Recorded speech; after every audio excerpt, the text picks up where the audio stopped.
પ્રેરણા મારું જીવન અંજલિ થાજો. લેખિકા પ્રીતિ શાહ. બેંગલુરુમાં રહેતી પુષ્પા પ્રિયા, જે પુષ્પા NMથી પણ જાણીતી છે, તે પોતાના જીવનના અનુભવે દૃઢપણે માને છે કે શિક્ષણનો અભાવ અને ગરીબીને સીધો સંબંધ છે. જીવનમાં ગરીબી અને હાડમારીમાંથી બહાર નીકળવાનો એક જ ઉપાય છે, અને તે છે શિક્ષણ. તેથી જ આજે અભ્યાસમાં મુશ્કેલી અનુભવતા અનેક વિદ્યાર્થીઓને તે અનોખી રીતે મદદરૂપ થાય છે.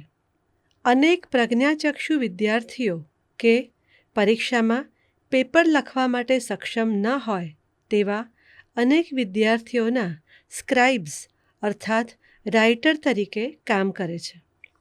નાનપણથી જ અનેક મુશ્કેલીઓ અને સંઘર્ષોનો સામનો કરીને પુષ્પા મોટી થઈ છે. સામાન્ય કુટુંબમાં જન્મેલી પુષ્પાનો પરિવાર કામની શોધમાં પોતાના ગામ દોડબલ્લાપુરથી 50 કિલોમીટરના અંતરે આવેલા બેંગલુરુ આવ્યો. પુષ્પાના પિતાને કોન્ટ્રાક્ટ વર્કર તરીકે કામ તો મળ્યું, પરંતુ 1978માં અકસ્માત થવાથી પથારીવશ થઈ ગયા. ઘરનું ભાડું ભરવાનું અને 4 વ્યક્તિઓનો પરિવાર ચલાવવાનું કામ માતા માટે મુશ્કેલ હતું. પુષ્પા અને તેનો ભાઈ એટલા નાના હતા કે માતાને મદદ કરી શકે તેમ ન હતા. તેણે ઘરના કામ કરીને પણ બંને બાળકોને ભણાવ્યા. પુષ્પા તે દિવસોને યાદ કરતાં કહે છે કે જીવનનું લક્ષ્ય શું છે કે તેને કોઈ કારકિર્દી બનાવવી છે એ વિશે ક્યારેય વિચાર નહોતો કર્યો. તેનું કારણ એ હતું કે આર્થિક મુશ્કેલીઓને કારણે અસ્તિત્વ ટકાવવાનો જ વિચાર મનમાં સતત ચાલતો રહેતો. પરંતુ એક વાત તેના મનમાં સ્પષ્ટ આકાર લઈ રહી હતી કે પોતાની જિંદગીમાં જે સહન કરવું પડ્યું છે, તેવી રીતે અન્ય કેટલા બધા લોકો પણ દુઃખી છે.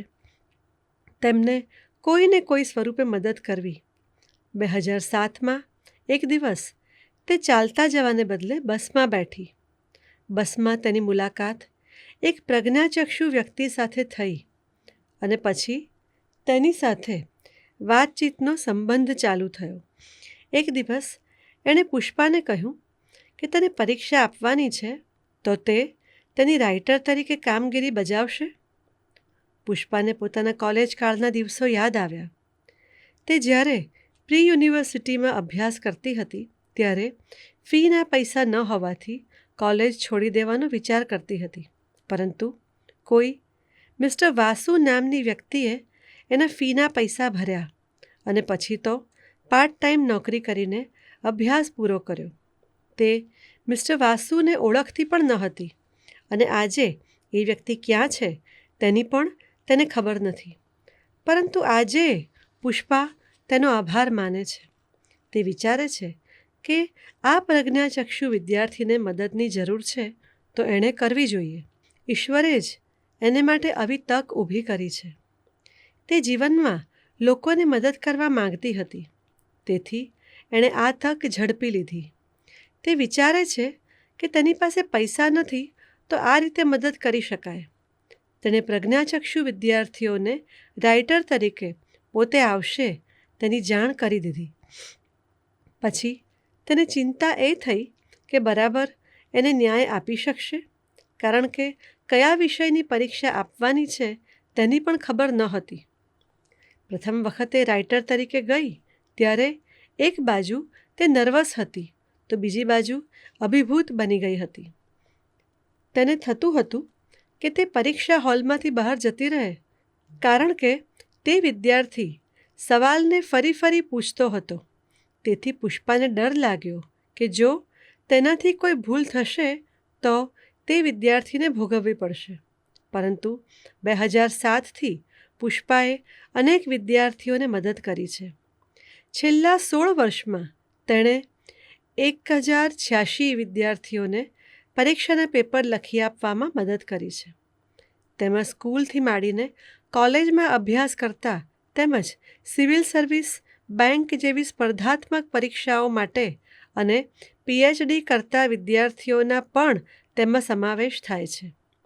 આ કાર્ય માટે તેને 2019માં નારી શક્તિ પુરસ્કાર અર્પણ કરવામાં આવ્યો છે. પુષ્પાએ ઇન્દિરા ગાંધી નેશનલ ઓપન યુનિવર્સિટીમાંથી કમ્પ્યુટર સાયન્સમાં ડિપ્લોમાનો કોર્સ કર્યો છે અને એક કંપનીમાં નોકરી પણ કરે છે. પુષ્પાના આ કાર્ય વિશે જેમ જેમ જાણ થતી ગઈ તેમ તેમ તેની માંગ વધતી ગઈ. નોકરી અને પુષ્પાના આ પેશન વચ્ચે સમતુલા જાળવવી મુશ્કેલ છે, પરંતુ તેની કંપની એટલી ઉદાર છે કે તે આવા કામ કરનાર પુષ્પાને સમયની અનુકૂળતા કરી આપે છે. પુષ્પા કહે છે કે માત્ર પ્રજ્ઞાચક્ષુ વિદ્યાર્થીઓ જ નહીં, પરંતુ અકસ્માત થયો હોય, ફ્રેક્ચર થયું હોય, સેરેબ્રલ પાર્સીવાળા વિદ્યાર્થીઓ પણ હોય છે. સેરેબ્રલ પાર્સી હોય તેમને સાંભળવા માટે અત્યંત ધીરજ જોઈએ. સ્ક્રાઇબ્સ બનવા માટે તો એક નિષ્ઠા જોઈએ અને ગોપનીયતાનો ગુણ જોઈએ. બાકી તો કર્ણાટક પૂરતી વાત હોય તો તમને કન્નડ અને અંગ્રેજી બંને ભાષા આવડતી હોય તો તમે પેપર લખવામાં મદદ કરી શકો. પુષ્પાએ સ્ક્રાઇબ્સ બનવા માંગતા સ્વયંસેવકોનું એક ગ્રુપ બનાવ્યું છે. પેપર લખનારે તેના સમય પ્રમાણે તે જગ્યાએ પહોંચવાનું હોય છે.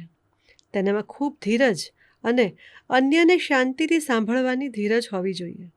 તે વ્યક્તિની સમગ્ર કારકિર્દીનો આધાર તમારા પર છે એવી જવાબદારીનું ભાન હોવું જોઈએ. તેથી જે વિષયમાં કંઈ જ ખબર ન પડતી હોય તેમાં એકાગ્ર ચિત્તે ખૂબ ધ્યાનપૂર્વક સાંભળીને લખવું જોઈએ. પરીક્ષા પહેલાં સ્ક્રાઇબ્સને તેના નિયમો આપવામાં આવે છે જેથી શિસ્તબદ્ધ વર્તણૂક રહે. પુષ્પાનું માનવું છે કે આવા વિદ્યાર્થીઓની સમાંતર પરીક્ષા લેવી જોઈએ. આજે દર મહિને જુદા જુદા વિષયમાં થઈને 1000 સ્ક્રાઇબ્સની જરૂર છે. આજની ભાગદોડભરી જિંદગીમાં સૌ વ્યસ્ત છીએ, પરંતુ આવા કામથી અનોખો સંતોષ મળે છે. તેમની દિવ્યાંગતા શરીરના કોઈ ભાગમાં છે, હૃદયમાં નથી.